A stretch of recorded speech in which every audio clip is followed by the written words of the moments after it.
hapon kat paghidait sa tanan. Ako gali may ipanaksim sa kaayos ang Ginoo nga binuhatan sa ako nakabuhi kung paano man ako kung paano ko naangkon ang conversion.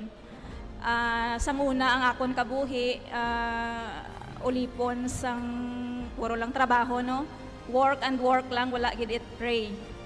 Kag tungod ina tanan sa akon nga handom kag mga plano nga pangkalibutanon.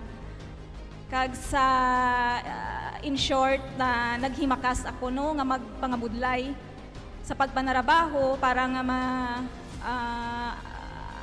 mabaton ko kung ano ang akon nga mga ginahandom nga pangkalibutanon no. Most especially gid ang manggad. Sa nag-start ako work abroad 2012. Kag ina tanan puro lang gani work wala ko gintagaan sa nga chimpo ang Ginoo.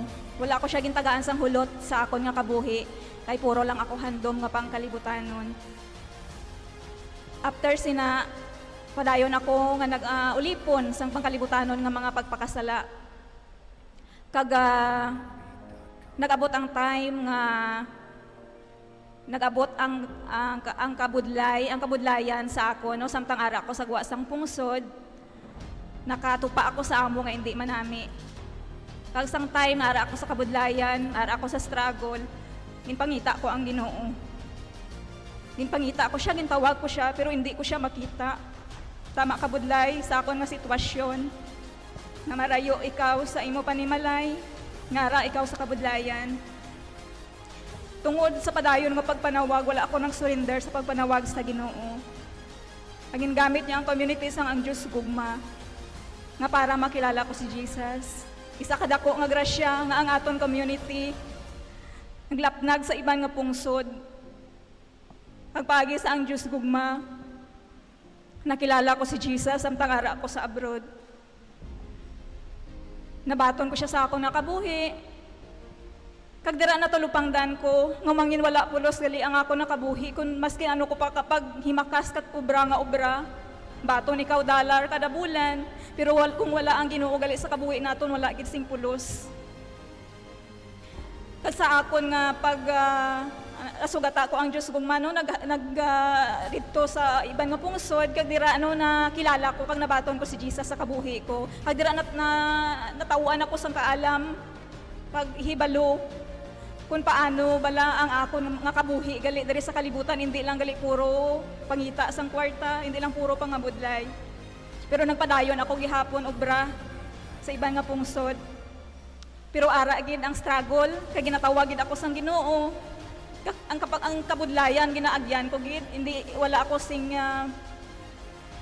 wala sing kalinungan, no? Wala sing kalinungan, hindi ako komportable. Maskin pa nga nagabaton ako sang dako nga sweldo, hindi gid komportable gihapon ang akon nga pagpangabuhi. Asang last year nag-decide ako nga magpauli. Pag sa akon nga pagpauli, nagpadayon ako pagpanglakaton diri, no? Nagaupod ako sa aton grupo sang aton nga Dios gugma no sa aton mga kauturan. Nagakadto-kadto kami sa iban nga malayo nga mga kabaranggayanan, nga mga bukid kag para lang makabulig no sa pagpalapnag sang maayo nga balita sang aton nga Ginoo. Kag sa akon nga pagpadayon sa pagpanglakaton, hindi gid malikawan ang mga komento sa akon no. Mabatian ko nga mga hindi manami nga istorya sa palibot ko. Nasunod-sunod ikaw sa Diyos gugma, may allowance ka nga mabaton, may sweldo ka mabaton. Kung nagbalik ka siguro sa abroad, dako pa ang sweldo mo nga mabaton.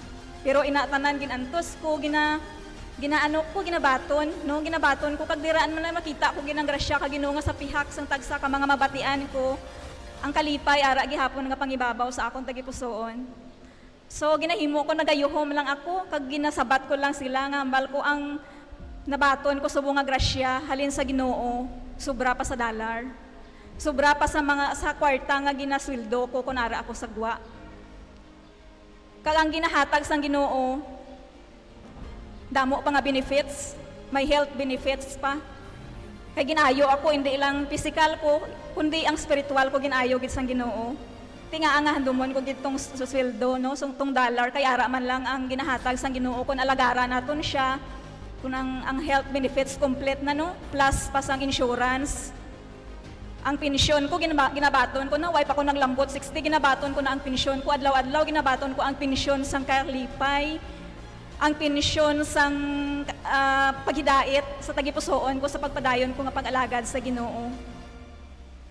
Plus pa sang assurance nga amo ang kabuhi nga wala sing katapusan.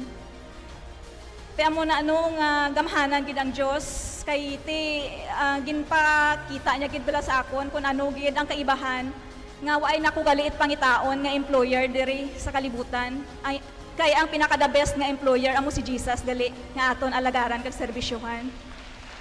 Gani ginbalik ko gid ang dungog kag himaya kag pagpasalamat sa buhi naton nga Dios in Jesus name.